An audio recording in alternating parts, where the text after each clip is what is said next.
I'm Shireen Hashim, CEO and founder of the award-winning Fashion Community Week. We are a business and marketing platform that offers support and opportunities for emerging global fashion designers and brands. We've been established since 2014 and have launched and represented brands from 52 countries covering 6 continents. Our platform offers services such as brand exhibition, showroom, pop-up shop, conference, and of course, our famous runway shows. Additionally, in the summer of 2020, we've launched as an online incubator to offer support to fashion designers and brands. Our program offers educational interview series with industry experts, an e-boutique platform for our fashion designers to sell their collections, one-on-one consulting services and workshops on brand launch and development, and a virtual fashion week to continue supporting brands with exposure, PR, and marketing. I'd like to welcome you all to the second day of the 12th edition of Fashion Community Week. Today is our Global Fashion Brand Conference, taking place in a form of a discussion with 5 founders, joining us to share about the brand journey, success with some advice, and how they're pioneering the industry.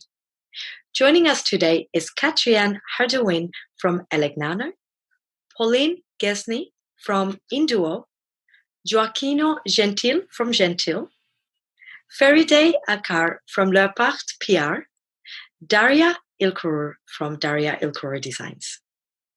Welcome to our Global Fashion Brand Conference, and thank you for joining us from different parts of the world today. Our worldly speakers are here from different backgrounds such as Belgium, Paris, Milan, Istanbul, Poland, and San Francisco. It is an absolute pleasure having you all here with us today. Let us start with the introductions of our panelists.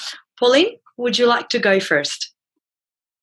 Hi, my name is Pauline. I'm the co-founder of Induo, a brand doing fabric, innovative fabric for fashion. Wonderful, thank you. Katriane, would you like to go next?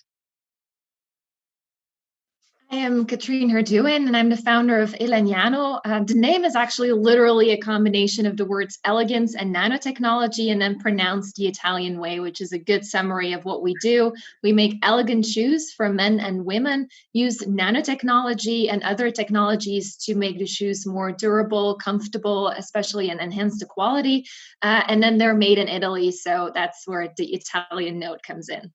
Wonderful, thank you. Joaquino, would you like to go next? Hi everyone, I'm Joaquino Gentile, the owner and founder of Gentile. And my brand was born in September 2020 in Milano and is a project about sustainability. And the aim of my brand is to give a new life to all furniture, fabrics, and scraps that so can be in vintage garments. So this is my brand aim. Thank you so much. Feride, would you kindly introduce yourself, please? Hello to everyone. I'm Feride. So I'm the co-founder of Leopard PR in Istanbul. We are a fashion communication agency. We have agencies in Paris, Moscow, and I myself founded Istanbul. Since 15 years, we represent emerging brands and luxury brands. And at the same time, I also represent European designers who wants to come and enter in the US market. Here in the US, I have another company called Life is Style. So we are in charge of marketing and sales for these brands. Thank you. And last not least, Daria, please. Hi, everyone. My name is Daria, and I'm based in California. I'm originally from Poland, and I work as a freelance designer via Upwork, and I help novice designers to bring their ideas into life, and I also work as a consultant. Thank you so much. Thank you very much for introducing yourselves. Let us get started with the questions. My first question is for Elegnano. I hope I said it correctly.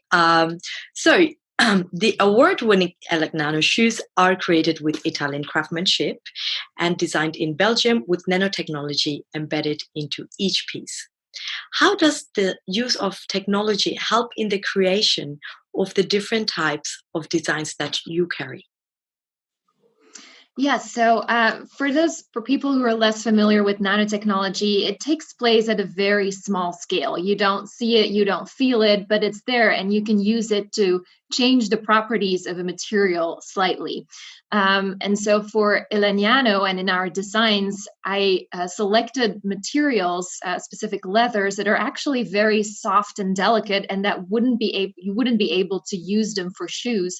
But because we have the nanotechnology, we can make them, we adapted the characteristics to, for example, make them water and dirt repellent and a bit more durable, so that the shoes themselves feel very comfortable. They're almost like gloves around your feet because they're so soft. They're materials you would naturally not use for shoes. But the nanotechnology made it possible to do that. So it's there that it really comes in, opening a world of other materials that you otherwise wouldn't be able to for our designs. Wonderful. Thank you so much. I think that more and more we are seeing a lot of footwear industry embedding several type of material and technology, especially now that everyone is shopping online and it is almost difficult to try the footwear ahead of time. So this type of technologies really help to understand the fit and the comfort. So thank you for sharing. My next question is for Induo. You create water-resistant fabric that resists stain and perspiration. Can you explain the technology behind the liquid repellent fabric and how it works?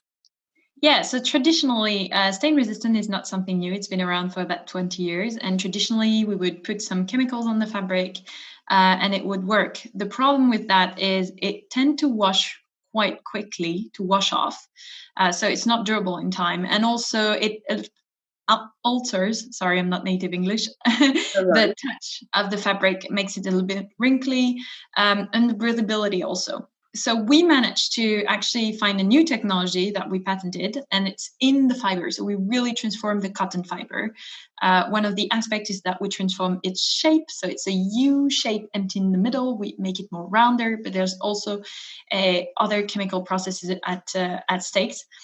And in this way, we managed to really have something that is repellent, but also completely breathable as a normal cotton fabric, let's say. So it's evacuating perspiration, avoiding any underarm rings or bad smell. And it doesn't affect at all the touch or the wrinklage of the fabric. So it's absolutely amazing, completely durable.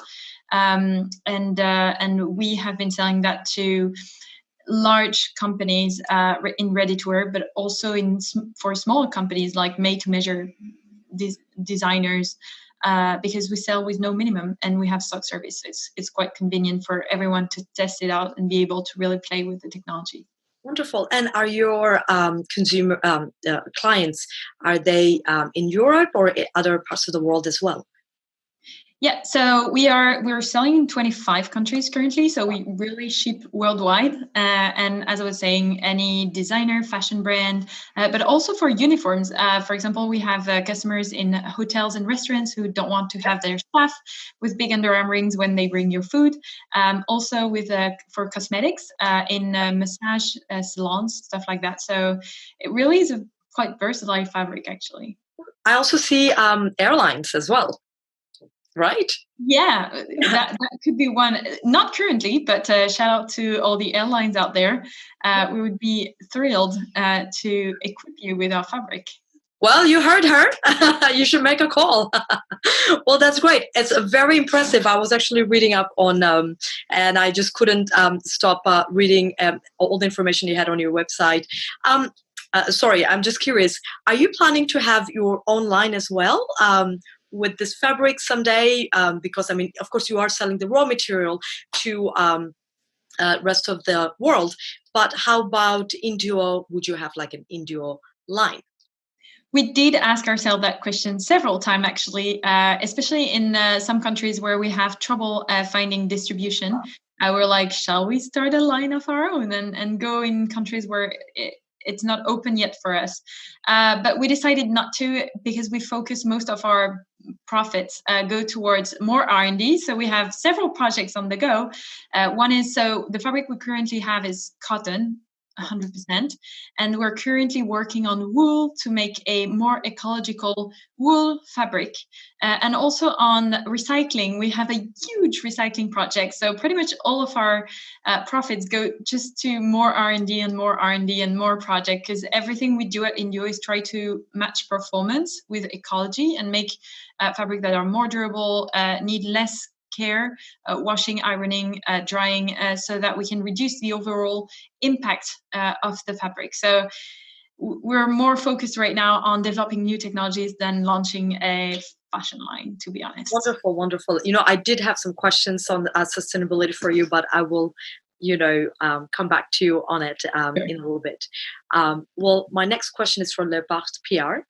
Of course, your agency has been around for 15 years as the leading Paris fashion PR agency in Istanbul, and earlier you've mentioned also in Moscow. You've also worked with European designers for marketization into the USA market. Now, from Paris to Istanbul and to the United States, tell us about the journey of representing luxury fashion market and now working with the global market. Yes, it's been like, as you can imagine, I'm a really an addict of fashion and a passionate person. Yeah, and then when we started when I started in Istanbul, actually we were the first fashion PR program offering these services, and we started with really emerging talented designers at that time. And then we were lucky, we started to have some luxury brands who joined our agency, like such as Bulgari, Miu Miu, Christian Louboutin. So we also, it was a great journey because we also learned a lot from these brands, how we can open them in different markets, how to create their communication strategy and everything. And then along this journey, we started also to organize Mercedes-Benz Istanbul Fashion Week in Turkey since 8 years. So as I really love to work with young designers because to develop their business, to help them to find new sales points. And of course, at the beginning, they all struggling a bit to come there. So we decided also to help them to open into the European markets. As we have our offices in Paris, of course, it always helped to be in the heart of the fashion city. Yes. And then the US, because of course, after you have more established sales points in European markets and the Middle East countries, the next step is the US, right? So, and the US market, when you started with the European, is always more challenging because it comes with different, for the export and different rules, let's say. So it's for us and for the designers that we are working with, it's always a big challenge. And today I'm also learning a lot from the US markets. And of course, with the COVID, as you know, everything goes digital. So selling in this digital world is also have other challenges because we mostly do B2B sales. So trying to find retailers. So we all together learning how to sell on this digital world. So it's been challenging, but I think I'm glad to be a part of it and to notice how everything is changing and evaluating.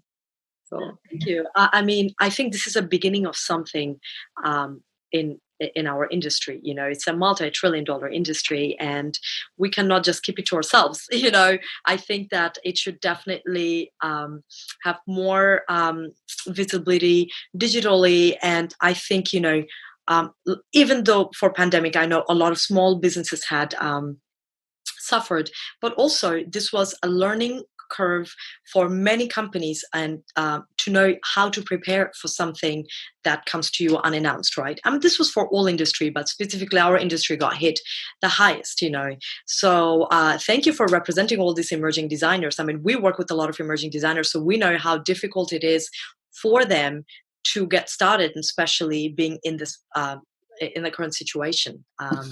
And yeah, thank you for sharing. My next question is for Daria. Daria, you have been a women's wear designer for over 15 years, started with creating your designs in Poland and Belgium, and now being a créatrice for many brands. Tell us about some of the brands you are head spearering the designs for in the recent years. I know last when I spoke with you, you showed me some amazing work of some of the, some of the creations that you are doing for some of the brands. If you don't mind sharing who these brands are and what you're doing for them. Of course. So I started as a women's wear designer for big retailers such as Target, Sears, and Reserve back in Europe. When I lived in Belgium for 6 years, I had my own brand called From Warsaw that resonated well with the press and clients. And now based in California, I work as a freelance designer and brand consultant via Upwork. It's a platform for freelancers. And in the last year, I helped over 30 startups to bring their ideas into life. Amazing. Which is, pretty amazing. Yeah, some of my latest projects included sketches for Los Angeles-based loungewear brand Le Jour, owned by actress Phoebe Tonkin. Amazing brand. And entire loungewear collection for a New York City-based brand, Antigone.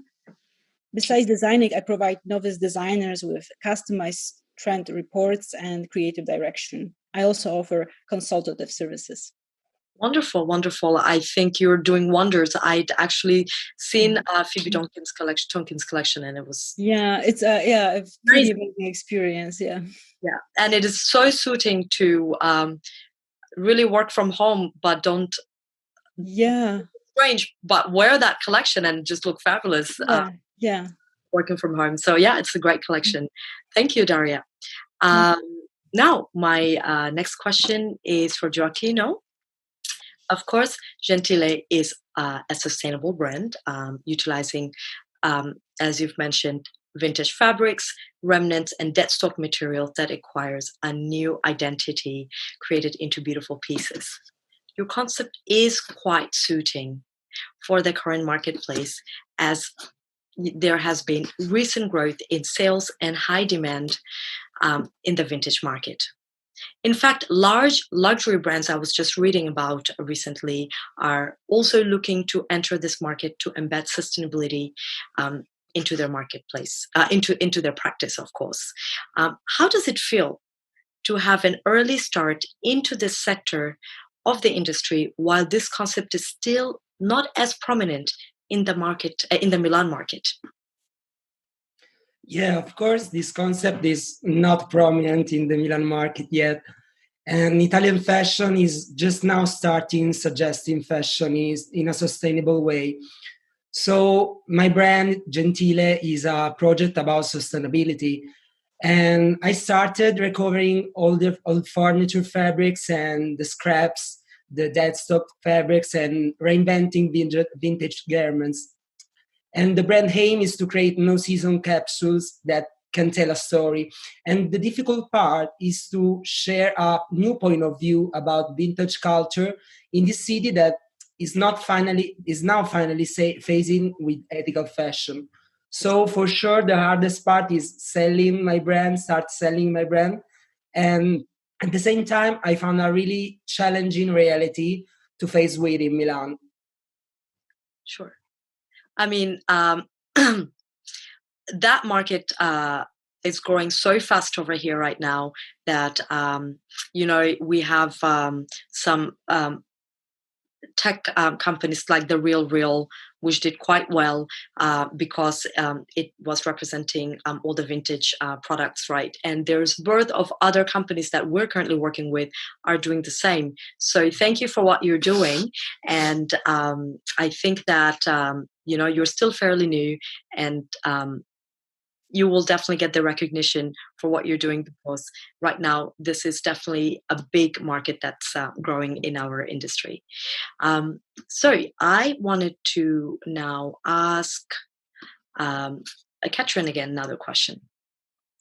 Now, does the use of nanotechnology in nano shoes make the process of creating shoes more difficult?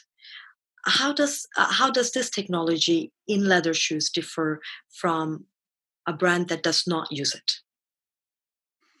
I like to look at things from the positive side. So, of course, in everything, there are pros and cons. And I think the biggest con is here the difficulty that you have in the whole production process. As I mentioned before, you don't physically see, it's not that the shoes scream technology. They look like traditional, artisanally made shoes. I also really appreciate that way of making shoes. But while we embed the technology in almost every part, so it's in the soles, it's in the leather of the shoes, it's in the heels, we need to ask these artisans to change some parts in their production process. And of course, that's always not necessarily a negotiation, but it is a conversation that you need to have to convince them to do those extra steps or to not do everything as they've always been doing things. So it definitely slows down in a way how you work with them. It's a lot of relationship building. Often in fashion, people switch their suppliers based on the collection, based on what they need. So we've been working with the same suppliers since the start of the brand because we've built a relationship with them and they've gone through the effort of changing for our prediction specifically the different steps in the process. For example, our leather has the nanotechnology in that requires from the tannery to do an extra step in the tanning process. So it is definitely, and it does have an impact on them. But I do feel that while it doesn't necessarily result in an upcharge towards the customer, I do feel that it's really worth the quality and the materials that we can use and the comfort that comes with it that kind of sets us apart. So in that way, there's pros and cons, but for me, the pros outweigh the cons of the extra effort in the production process. Wonderful. I think I must go and order myself a pair of shoes right now from Nano. Now, of course, earlier when we were touching on the point of current affairs, what we're living in right now, I was just going to wait to ask you, but while I'm in this conversation with you, now, being a footwear designer, how are you coping with the current situation? And what did you have to do to pivot your business, or did you have to pivot at all? So unintentionally, actually, over the past 3 years, we were somehow relatively well prepared for what was coming with COVID. We made 3 decisions around 2016, 2017 that had a positive impact. The first one is that we're 100% digital brand. So we sell worldwide, but everything is online, meaning that when stores started to cancel orders as a consequence of COVID, we weren't really impacted. We've always run our own inventory and stock over the past 3 years, so we were adjusted to that. The second one is that we're a slow fashion brand, so we use that business model where we're not following the seasons. We just produce usually even in the slow time for the factories. We have a permanent collection that's never out of stock. We would bring in new models occasionally or reproduce new existing models in different colors. So we always have models available. But so when COVID hit, we could just slow down a bit on how much we were producing, gauging how much the need would be. And then the last one is that about a year and a half ago, parallel with the sale of the shoes, we've also started helping other businesses combine technology and design and fashion, specifically for nanotechnology. And so we've built out that more. So while there has been, especially in the beginning, the sale went down a bit because we're mostly selling dress shoes. They're for occasions. People wear them for weddings and other special occasions. Those all were canceled. But in the last 6 months, I've actually seen an uptick in sales as gifts. So partners buying them for one another for occasions like Valentine's Day or wedding anniversaries or birthdays, because the other good gifts like going on a weekend trip or going to a restaurant, expensive restaurants, are no longer really possible in the way they used to. So a nice fashion item like shoes seem to be a good alternative. So there's definitely some shifts, but I think those three things, the digital online store, the slow fashion, and then having a second way of doing business as well, B2B versus B2C, has helped us through the crisis. Right. I was going to ask you, you are operating in the level of B2B and B2C as well, right? Yes. So the B2C is really for the sale of the shoes. That's all online. But the B2B is for the consulting, where we help other companies integrate fashion and technology. Wonderful. Great. I mean, of course, you will have to lay out all the resources at the moment to make sure that we stay in business right now. Well, thank you so much for sharing. Right. So I've got some questions for Pauline. So now, Pauline, earlier we were slowly getting into the conversation of sustainability. So I want to come back and discuss with you about that. Now, with sustainability becoming a topic of importance in the industry, what steps has your brand taken to ensure that the materials used in your fabric are not harmful for both the consumers and the environment? Please share. Yes. So first of all, when we talk about sustainability, I feel like a lot of people are only talking about like the production side of things, when you actually need to look at the entire life cycle of your product. So production, but also usage, and then also recycling, and what do you do in the afterlife of the product. So that's one big important step, because for instance, if you take a shirt, over half of the ecological impact of a shirt lies in washing, ironing, drying the shirt. So it is something that you really have to take care of.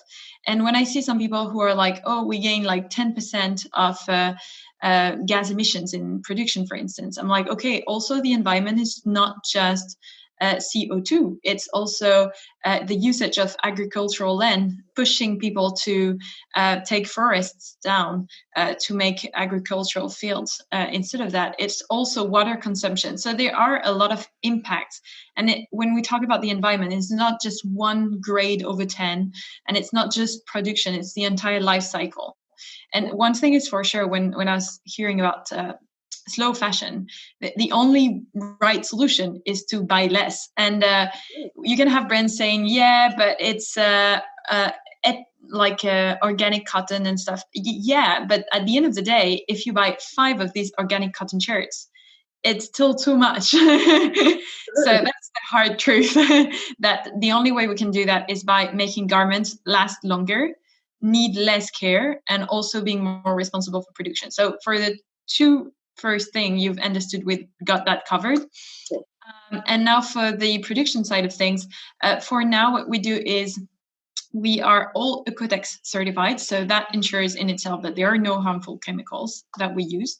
And for the cotton, we use, depending on orders, we use organic cotton or classic cotton, but we make sure that it comes from region where water is not a problem. So that's pretty much what we're about, because not all customers want necessarily the organic cotton and the slight price increase going with it, but it's what we're trying to do. Wonderful. I mean, of course, it's not just having the organic cotton, but the process of getting it. The other day I was reading about vegan leather, and I was shocked to see how much chemicals goes into creating vegan leather, and I'm like, I don't want it. Yeah, it's one of the reasons why we chose cotton. Cotton is completely, and our process does not impair that in any way. It's completely biodegradable and recyclable. If you leave your shirt in the wild, let's say, it's gonna completely biodegrade, except for buttons, but in a matter of a few weeks, up to a few months, depending on the environment. But that's comforting to know. Wonderful. Okay, then we have to look into the buttons too. Just kidding. No, you can have a natural alternative. A lot of buttons are made of plastic, but obviously you can use, I don't know the word, but the material that comes from oysters, Right. nacre, probably. Yeah. So you do have alternative options, but we do only the fabric, so we can't be responsible for buttons.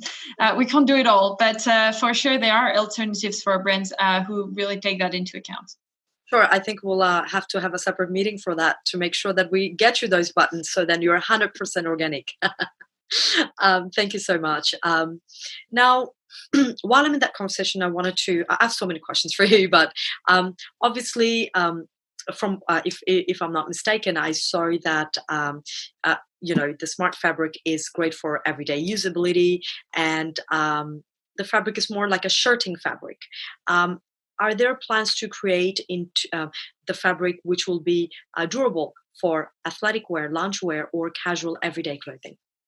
Yeah, so the fabric is mostly used for shirting, and that's, to be fair, that's a huge part of our market. But we're trying to slowly get people to understand you can also make dresses and jackets, and so we have an inspiration book on our website to try to show how versatile the current fabric is.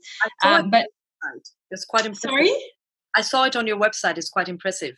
Yeah, on InduoTechnology/inspiration, if that's any interest to any of you. And we also are trying to develop, as I was saying, wool for suits, pants, and we're doing recycling to hopefully have a greater range, even more of potential how can I say, potential usage. But we're not going to go into activewear, because activewear is mainly a word of synthetic fabrics, and we're very much about keeping it natural. And that's not our expertise today. So we're more into fashion, but who knows, maybe one day, and with our recycling project, it's something we can touch on. Right. I think we should leave the activewear to the other sector of the market. It's saturated. There are a lot of people working on active, but what you're doing is great, and I hope to wear a dress shirt one day. Or pyjama. We can do pyjama. No one has ever done that. So shout out to all designers. If you want to do Induo pyjamas, I think it would be great. I think you should definitely talk to Daria and Feride. I think they've got some designers who would like those fabric for me. All right. Well, thank you. So now, obviously, now I want to speak in the PR part of Talking with Les Barthes. Now, as you've mentioned, your current venture, Lys Lifestyle, which is presenting designers predominantly from Europe and Turkey into the US market, if I'm not mistaken. Now, tell us the transition. I know that you have worked, start in luxury brand, which you've talked about, and now you are exclusively, I believe, working with just emerging brands, right? And what is this transition? And from the time you have started 15 years ago versus now, what are the areas of changes that you're seeing? Yes, today with Lifestyle, we mainly work with emerging designers or some designers who are around since several years, but not exported yet in the other markets. So it's been like, of course, we are maybe lucky because fashion industry is like evolving each year with different modifications. But for the designers, it's I think I don't know. It's a maybe bad news, but it's getting more and more challenging because of the competition of like people like consumers getting more and more involved. Before they were not that aware. We are not talking about the sustainability, which is like a must subject. Like if you are having your own brand, you have to respect all of these details. Maybe 20 years ago, people like the end consumer were not aware of all these details, fabrics, and everything. So when a designer creates his collection, it's not only about the talented designs or the styles, it's on the whole history behind the brand, the content creation, And also, like with that's we were mentioning with the digitalization, the visuals are so important. Like you have to really create the right photos, videos are becoming more and more important. So we are like constantly trying to ask to our designers to produce like different photo shoots, like videos and everything. So with this material, we'll go and try to open up into the new markets, because when you arrive, for example, to a new market as the US,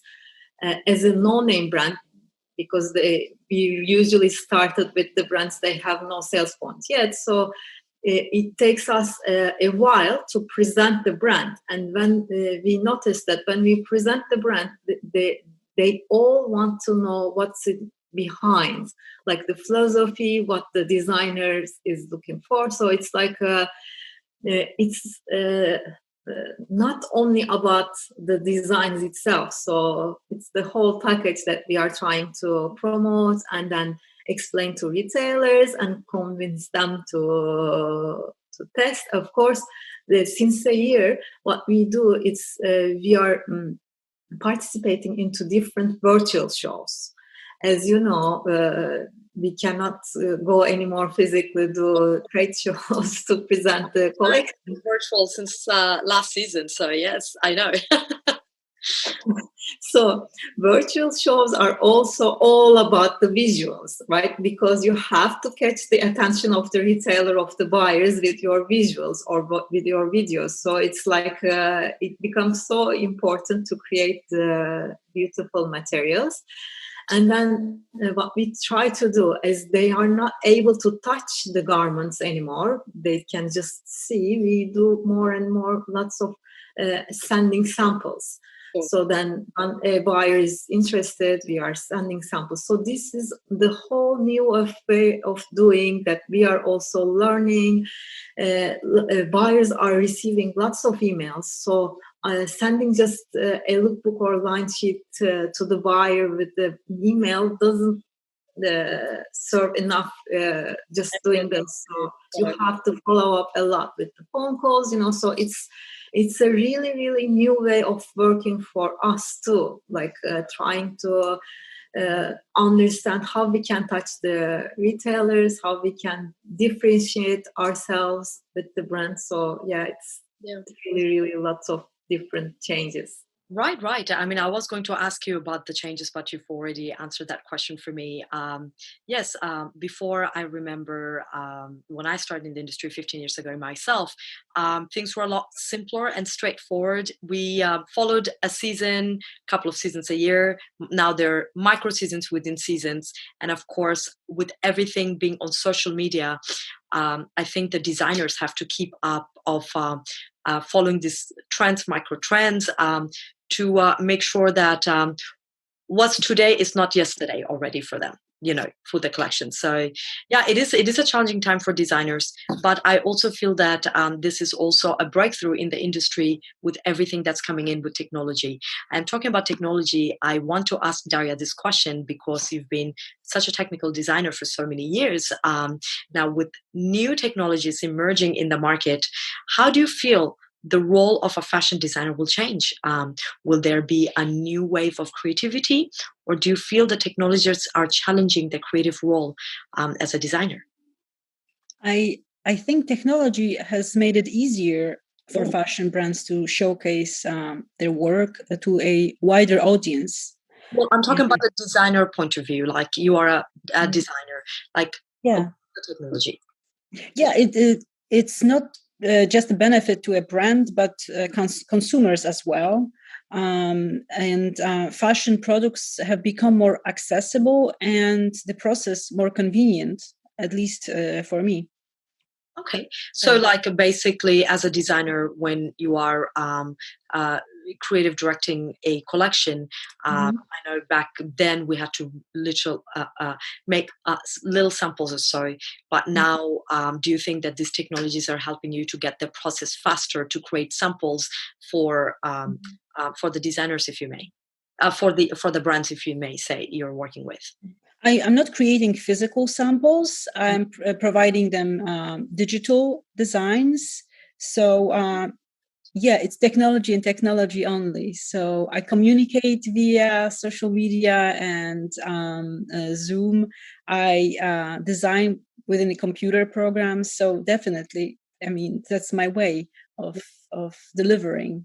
Yeah, there's so many programs out there right now. Yeah. For designers that you can utilize. I mean, it's great. It's no more creating croquis and sketches. You can do everything online. So yeah, it's all digital. So yeah, that's part of my job. Wonderful.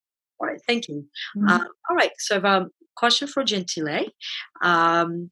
I mean, as we are talking about changes, technology, and of course, sustainability, which is an important factor in the fashion industry, considering that our industry is the number 2 polluter in the world. Many brands are now adhering to sustainability due to a growing conversion of consumers, or even as trend, which I think they should just do it for the environment. Now, with that said, will Gentile continue in this path, or do you have other future projections that you are heading towards with your brand?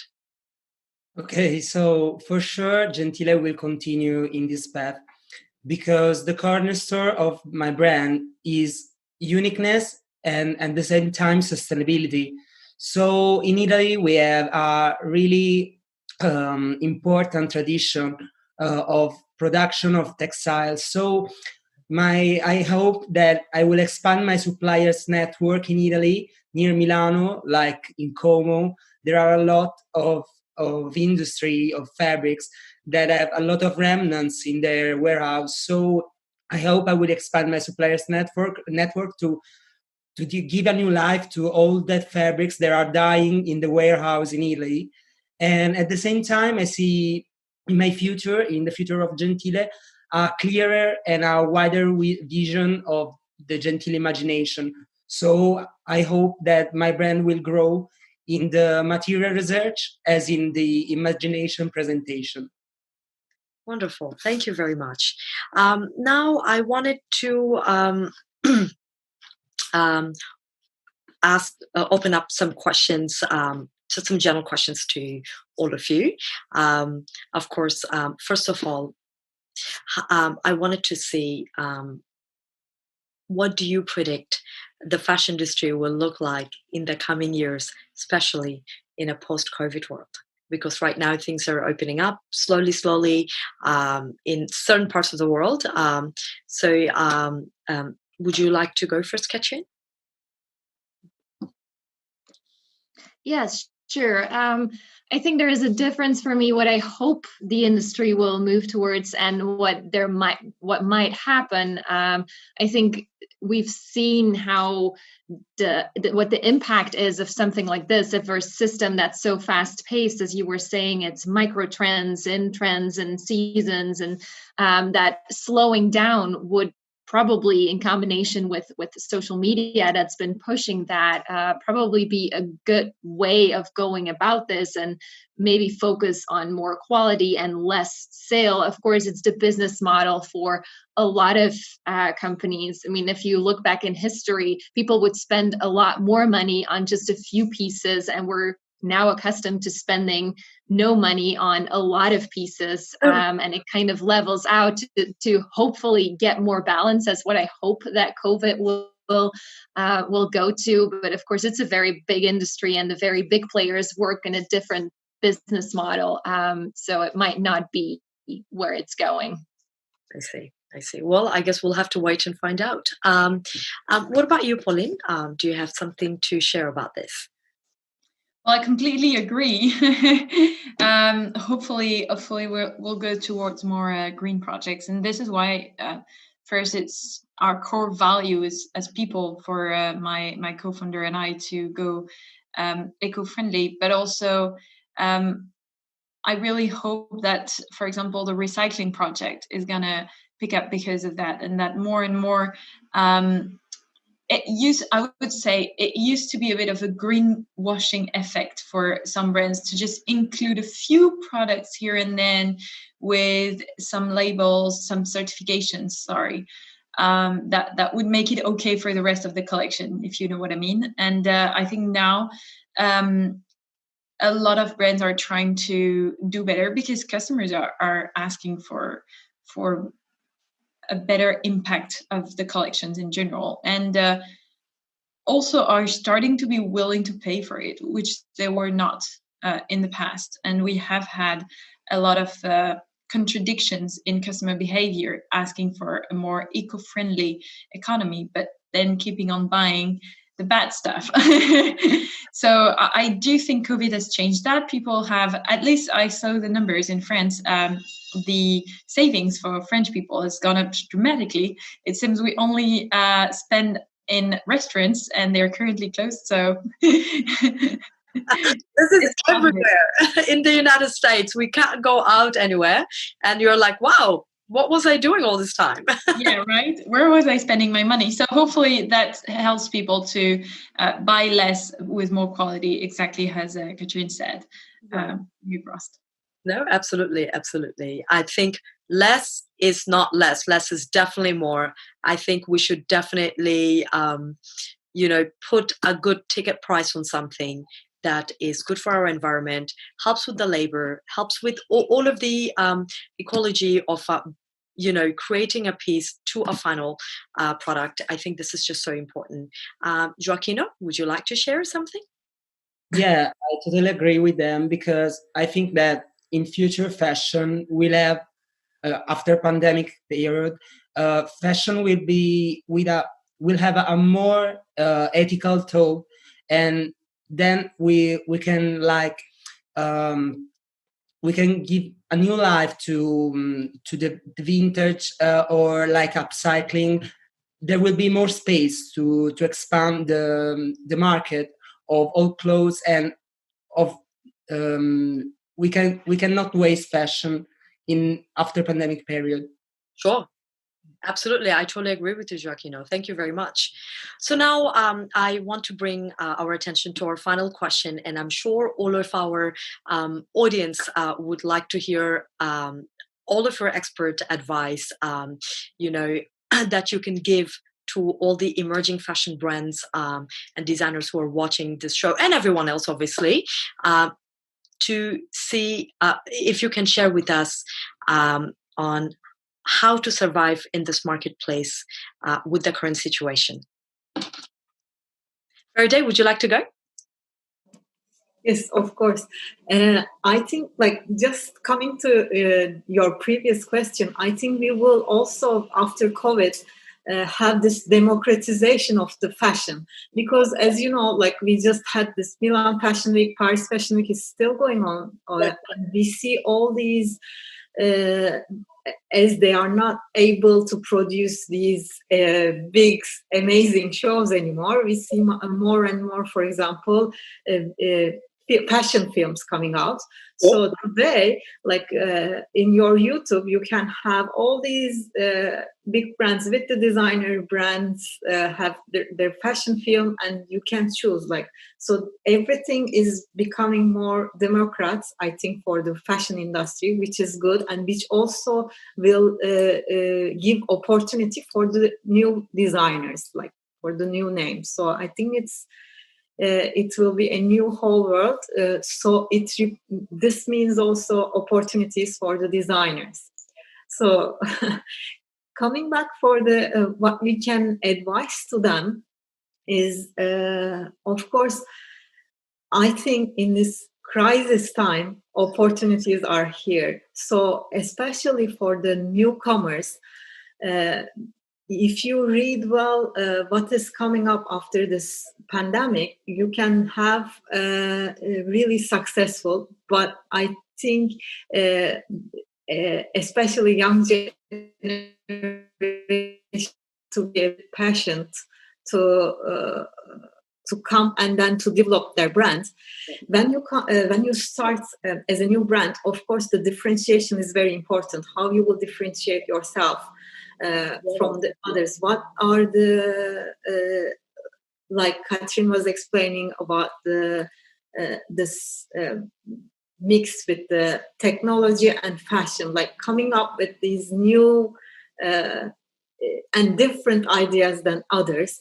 And again, what we always advise is about all the visuals. I would like to really emphasize this part, like doing the greatest shoots, presenting in the best way, so then we can, like, you can use on your social media and on your website, online and everything. You will always need to come up with these greatest shootings. Sure, absolutely. Everyone is online, and we just need to make sure that, you know, we can catch their attention with what the brands have to offer. Thank you. Daria, would you do you have any advice for anybody birthing a brand right now, or struggling, or rebranding? What advice do you have so that they can possibly stay in business at this unprecedented times? I mean, COVID or not, what I usually advise the novice designers is to plan everything wisely and to be realistic. It's a very saturated market. There are really millions of brands out there, and the main mistake the young brands make is that they are all very enthusiastic, obviously, which is great, and happy to start, but they don't make their business plan. It's something that it's so important. Even if you are planning on, selling few items and it's more of a hobby, you still have to make the business plan. So be rational, plan everything well, do your research, search your competitors. So pandemic or not, you really have to stand out. And as everybody else mentioned, I mean, there has to be something unique that makes you stand out from the crowd.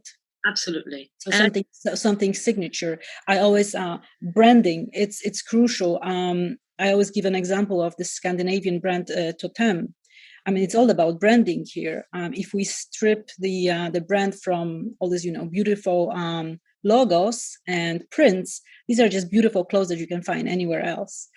But because their tags, their packaging, the whole aura they create about it, so you really have to think through and do it wisely and give yourself time. Young designers very often rush. They want to start. They call me and they ask, I'm going to launch in like 6 months. I'm like, that's too early. Give yourself more time. And when I talk them over, like what needs to be done, really, they are always surprised. And if you're not from a design background, hire professionals and don't assume one professional will do everything for you. I also speak from my own experience. I'm always asked, can you sew the clothes? I'm like, I learned how to sew it at school, but it's not Project Runway. Designers create, I work on the trend research and mood, and I create initial silhouettes for them, technical sketches, tech packs. I can communicate with the pattern makers and manufacturers, but I don't sew. So hire professionals for each step of the process and really plan it wisely. Get consultations. Call me. Okay, everybody was talking so much. I haven't talked so much. So here, call me if you need advice. Well, thank you, Daria. It looks like you're very passionate. Yeah. People are very, very. Be a dreamer is good, but being realistic is better. You have to be realistic, really. It's too saturated, and there's just too many people out there, and everybody thinks it's special. Everybody thinks it's unique. You know how many lounge brands have been produced lately? Everybody think, I'm going to get something, cozy yet elegant, and it's unique. I'm like, no, everybody else is doing it right now. That's true. Yeah, think further. Think next event, the future. Thank you, Daria. Would you briefly want to give us our viewers some advice, Katrine? Yeah, I fully agree with the others have said, but I think the one thing that I want to add, something from my own experience when I just started, is especially now in a digital world, people give feedback all the time, and it's often people you don't know. Don't try to please everyone. Don't try to design for everyone. If they want something a different color, it might be just slightly stick to your own image and design and be true to that, and it needs to be commercial. Obviously, don't try to design something nobody's going to wear, but don't try to please everyone either and become a very mellow vanilla brand that everyone else can do as well. I totally agree with you. Knowing your market and sticking to your niche market is quite very important. Thank you. How about you, Polly? Very briefly, you would like to share any advice? Yeah, one of the advice I would like to share is you don't need to start big. There are a lot now of fabric suppliers and manufacturers who can do small collections. And what I always say to people is, you know what, just make a prototype, take a picture of it, say that it's a month to get it delivered, and just like try to pre-sell it just to see with your community, for example, if you already have a customer base, you can just email them and be like, I have this product, what do you think about it? Would you be willing to buy it in advance, for instance? And it can be a cool way to sell in advance and kind of test the waters, and you don't need to commit and go big right away. And for example, for us, we sell with no minimums. You can buy 2 meters, 10 meters, 60 meters, 100 meters, 1,000 meters, doesn't matter to us. So it definitely is like test the waters, test your market before you do anything. Absolutely. Thank you so much. Thank you all for sharing your advice. This is all the time we had today, and I just wanted to thank you for being part of this panel today and sharing all these wonderful insights with us. This brings us to the conclusion of our conference today with 5 extraordinary founders. Thank you again for joining us and sharing all this great information with us. Now, I would also like to thank the attendees for joining us today and being part of our interactive virtual fashion week. Join us tomorrow, March 12th, to experience a diverse fashion experience runway show exhibiting collections from Africa, Europe, Asia, Latin America, and of course, North America. Attend our closing day on March 13th to experience an interactive shopping event to shop hot off the runway collection that are not yet in the marketplace. Tune in live on Instagram, on our Instagram at Fashion Community Week at 12 noon PST this week to watch our live events. For more details and more viewing and schedule, visit our Instagram, of course, our Facebook, LinkedIn, Twitter, and our website at Fashion Community Week. We look forward to seeing you all this week at our events virtually. Thank you.